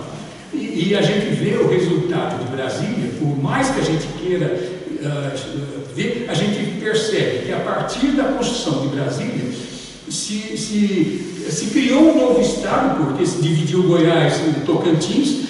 O norte de Mato Grosso foi fartamente ocupado, o sul do Pará, que é a encosta do Planalto brasileiro, Rondônia, que é um estado também nas últimas encostas do Rio Paraná. A Cachoeira de Santo Antônio, que hoje abriga uma barragem importante, ali passa o paralelo 8 graus e 48 minutos, que faz aquela linha reta no norte de Mato Grosso até o Rio Juruena, que historicamente faz a divisão da Amazônia com o Centro-Oeste. Né? Então a gente pode ver que essa definição. Agora, dentro dessa localização desse quadrilátero que o Cruz estabeleceu, que foi mais do que 14.400 km², ele fez um quadradão, um retângulo, entre os paralelos 15 e 10, se não me engano, e 16 e 40. Né? E dentro dele foi depois delimitado o Distrito Federal atual, entre o paralelo norte, uma linha reta do Distrito Federal, no paralelo 15 e 30, e no paralelo no arco de paralelo, né, do 1603, esses 3 minutos sendo importantíssimos para a gente compreender, porque esses 3 minutos que se acrescenta na medida do Distrito Federal ao sul, permitiu estabelecer um contato direto entre o Estado de Minas Gerais e o Distrito Federal, criando uma contiguidade importante na hora da compreensão da coisa. Se fosse 16 graus, passaria 5 quilômetros acima e o município de Formosa não seria truncado. Bom, dentro desse território, o Cruz foi instado a voltar aqui em 1894. A primeira expedição foi em 1892. Na segunda expedição, ele veio para localizar um possível local para a construção da cidade. E ele escolheu, na primeira expedição, ele trouxe com ele, na equipe, a equipe tinha médico, tinha geólogo, tinha geógrafo, era uma equipe muito bem composta e muito bem trabalhada, e um botânico importante, o Ernesto Muro.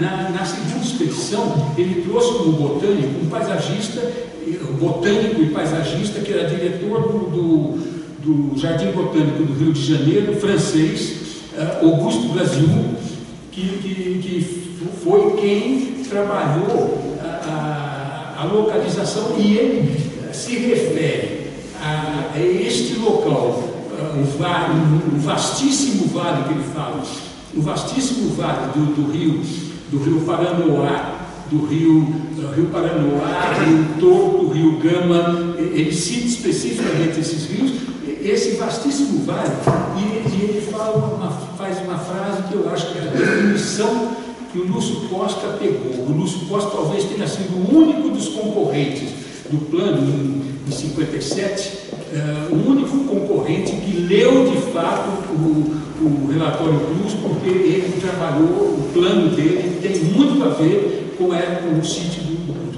E o Blasius diz: impressionou-me a calma serena e majestosa desse lugar.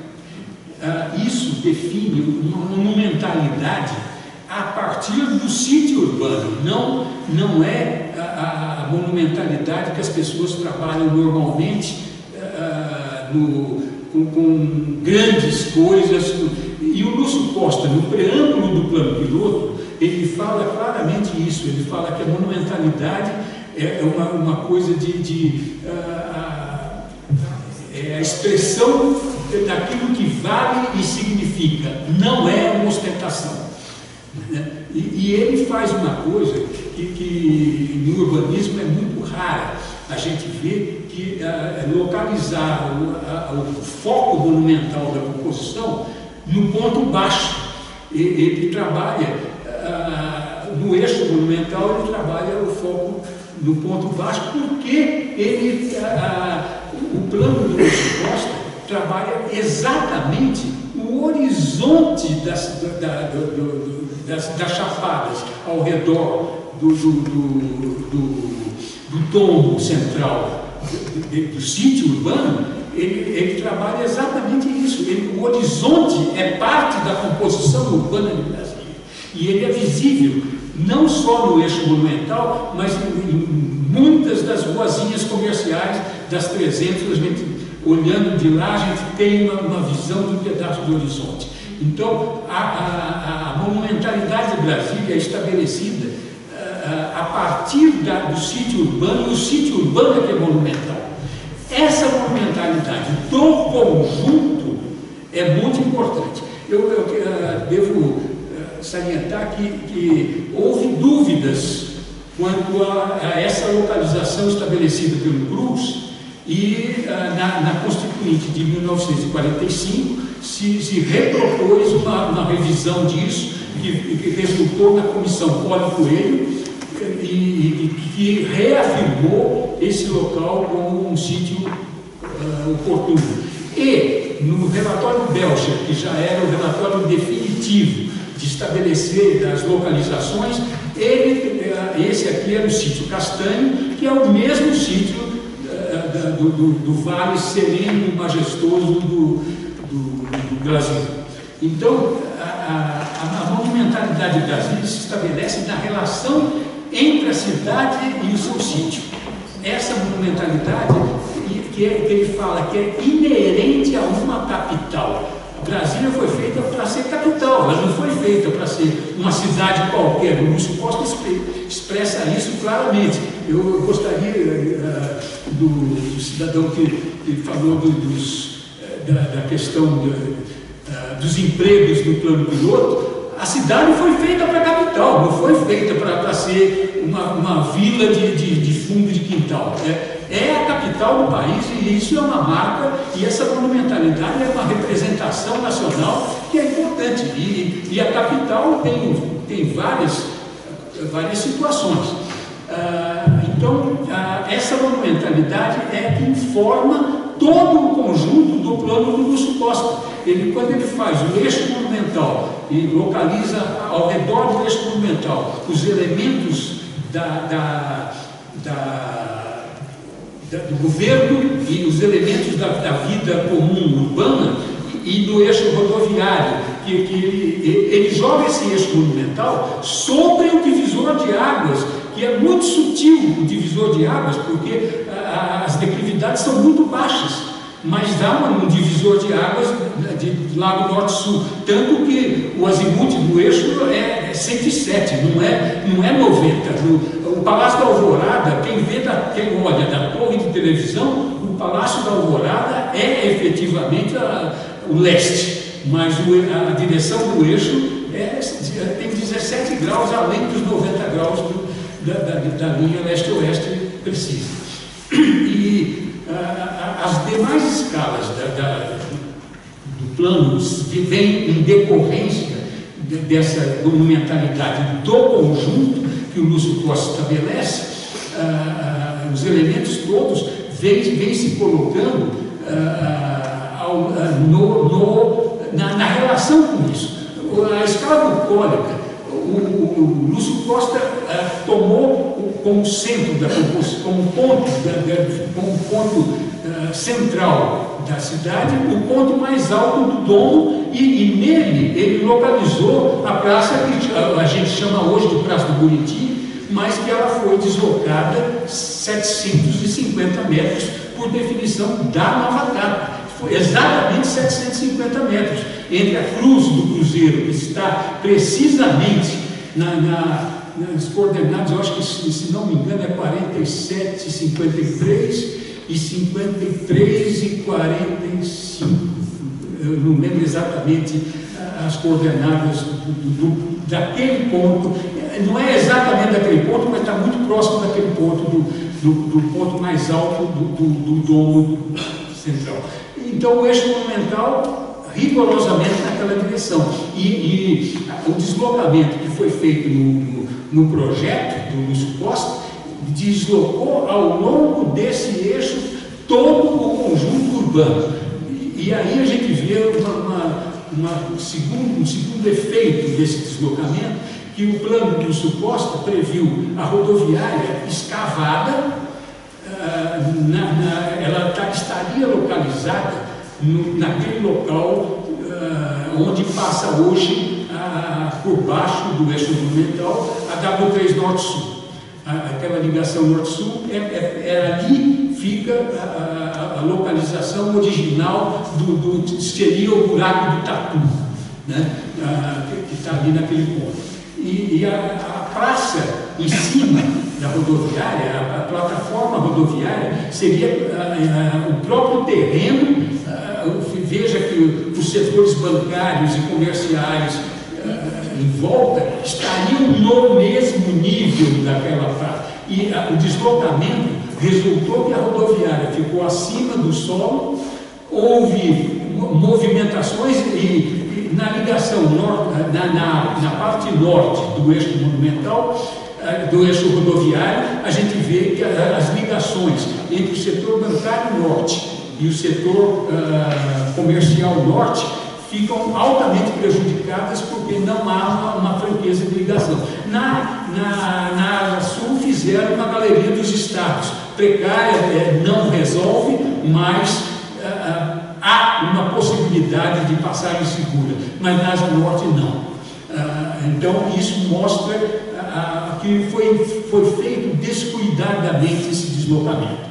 A outra modificação que foi feita no plano do Sul Costa foi com as áreas residenciais, que o projeto, é bom que a gente diga que a lei que o Juscelino promulgou, 2874, que delimita o Distrito Federal, cria a nova CAP e dá as providências para a localização da cidade, a lei 2874, num parágrafozinho, num canto de parágrafo, ela revoga o artigo 6º de uma lei de 53, que tinha sido sancionada pelo Getúlio Vargas, que definia que cada ministério fizesse o seu plano de mudança e as suas necessidades, e cada ministério e cada órgão público fizesse a sua necessidade e isso fosse consolidado. O artigo 6º, revogado na 2874,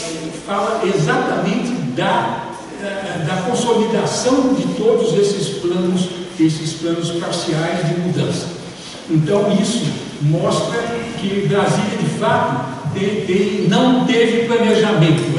Ela foi feita na marra. E também com a escala residencial, então a coisa foi mais grave, porque houve uma modificação do plano, não havia as quadras 400, mas não havia também os loteamentos feitos pela Nova CAP, das penínsulas e do Parkway, das mansões que foram feitas pela Nova CAP, e não havia de forma nenhuma os bairros satélites de Brasília, Gama, Tabatinga, né, que são os bairros da capital que a população tinha que morar em algum lugar, população mais pobre. Então foi feito e deu-se o nome de cidade satélite a partir de uma observação de um membro do júri do inglês Sir William Holford, que falou que o crescimento da cidade deve provavelmente ser por cidades satélites. E foi o nome de cidade satélite, mas não houve o conceito de cidade satélite trabalhado. Então a zona residencial que a gente vê, e o Flosco chamou a atenção para a especulação imobiliária que corre solta no Distrito Federal, que é, desde aquela época, o grande problema do Brasil. Eu teria muito mais para a gente conversar, mas o nosso tempo terminou. Eu peço desculpas pela extrapolação que eu fiz aqui. Boa noite. Obrigado.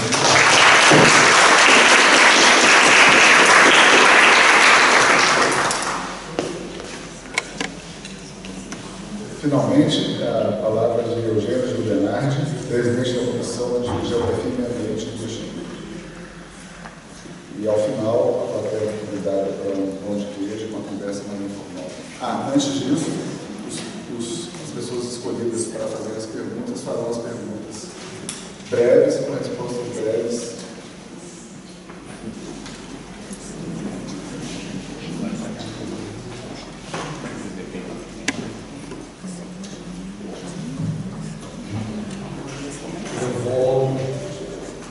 Dar um tom um pouco diferente do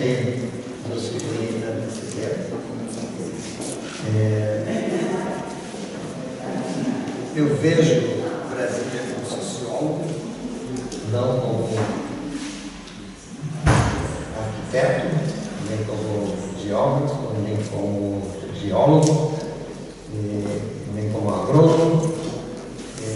Eu procurei ver Brasília e a população de Brasília e a área ocupada pela população de Brasília, que eu chamo de ecossistema, de uma maneira diferente. Celebramos aqui o Dia Mundial da Água, e nesse dia temos ouvido, temos algum problema na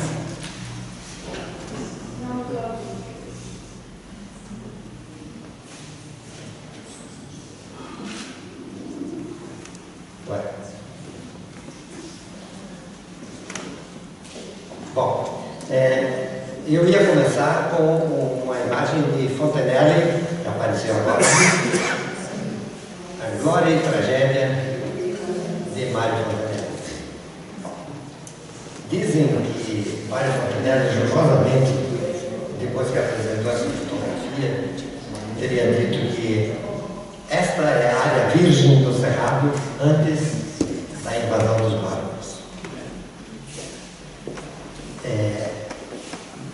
Assim era o espaço, estamos vendo, assim era o espaço antes da cidade-parque do Patrimônio Cultural da Humanidade.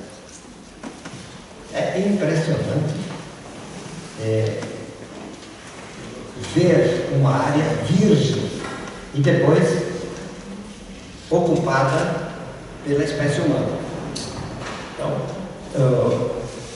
a biodiversidade original, não humana, que está aí, mas que ninguém vê e pouco se interessa em vê-la, foi ocupada por nada mais, nada menos do que 4 milhões de humanos, que segundo muitos de meus antecessores disseram, é a população de um país. A Finlândia tem 5 milhões de habitantes. Então, ou seja, Brasília é o tamanho. Então, e como nós estamos concentrados no lugar, uma população humana ou não humana, grande consumidor de água, como nós somos, isso altera o ecossistema. E é nesse ponto que eu gostaria de concentrar as minhas sugestões, porque em 1974, quando se construiu a barragem do Paranoá, Brasília tinha 500 mil habitantes. Previsto. Sim, era previsto, mas ela tinha fisicamente 500 mil habitantes em 1974. Hoje, Ceilândia e Arredores têm 500 mil habitantes. Ou seja, há que compreender que o superpovoamento de um espaço, é nisso que eu quero frisar a minha intervenção, é um obstáculo eficaz ao fluxo das águas. Nós interrompemos o fluxo das águas. E a superocupação de um espaço não só modifica o ecossistema, isso que está aí foi muito modificado, porque empobrece a biodiversidade.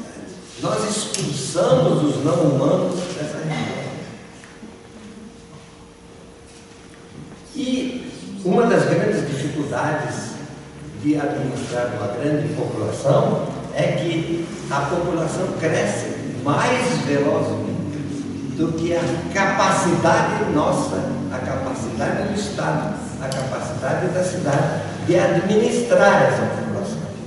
Por isso que a cidade uma parte é rica, outra parte é pobre, uma parte tem bom transporte, outra parte não tem bom transporte, enfim, tudo aquilo que os meus antecessores disseram muito bem aqui. Então, como sociólogo, eu percebi que todos os seres vivos que habitavam e aqueles que vieram depois habitar aqui se comunicam. Todos os seres vivos são sociáveis. E quem tem cachorro, gato e papagaio sabe disso. A minha neta que está ali tem 2 gatos. Ela fala com eles e eles falam com ela. Ou seja, a sociabilidade faz parte da vida. Todos os seres vivos são sociáveis. E é assim que eu penso que os arquitetos e todos os que pensam que assim é que se deve administrar uma cidade, onde é que todos se comunicam. Não é expulsar aqueles que estavam aqui e nós ocuparmos o lugar deles e depois não sabemos o que fazer nesse lugar.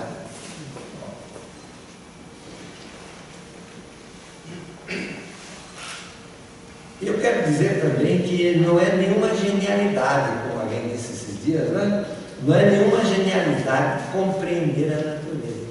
Qualquer pessoa que tenha 2 neurônios ativos pode compreender a natureza. É só olhar para ela. Só que com a natureza, que é autoexplicativa, nós temos que ter um pouco de humildade quando queremos aprender alguma coisa. Por quê? A primeira impressão humana, ou a primeira percepção humana, é que nós temos que mandar em alguma coisa ou em mandar em alguém. Então eu entro numa área cerrado, a primeira coisa é pensar o que eu posso fazer com isso, com essa água. Como é que eu posso capturar esse animal? Estamos sempre decididos a tomar alguma medida para governar. E eu tenho até brincando esses dias com uma pessoa muito querida, que é o autor da Bíblia, era extremamente capitalista. Quando ele olhou para aquelas pessoas, crescei e multiplicai-vos e dominai a terra. Esse espírito já não é mais o espírito de hoje.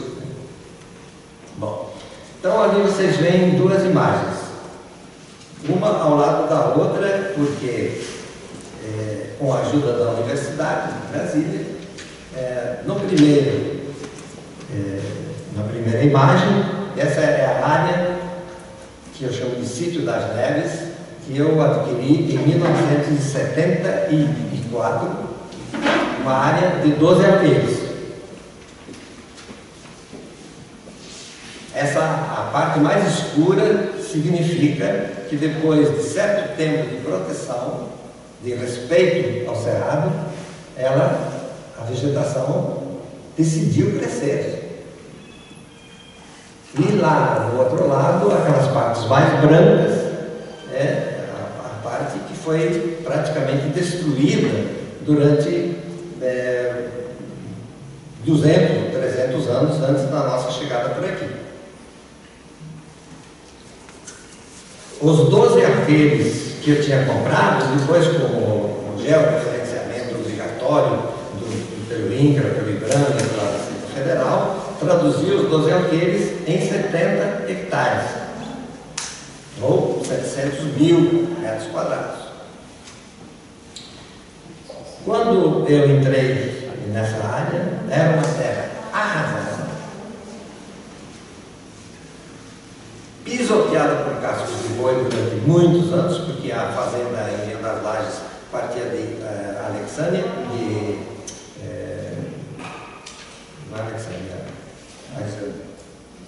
Lusiânia, partia de Lusiânia e ia até Santo Antônio do Subeto. Então, os bois andavam por aqui ajudados pelo fogo. E mais os carvoeiros com a entrada de Brasília, porque não tinha gás naquela época, então todos se prontificaram a fazer carvão para as cozinheiras alimentarem os trabalhadores. Olhando então para aquela área desolada, as primeiras chuvas de outubro de 1974 lavaram o terreno e arrastaram centenas de metros cúbicos de terra para as grotas, para os córregos e para o Ribeirão das Lajes. E o Ribeirão das Lajes se encarregou para mandar para o Santo Antônio, e o Santo Antônio mandou para o Mar del Plata através do Rio Paraná. Ninguém ainda calculou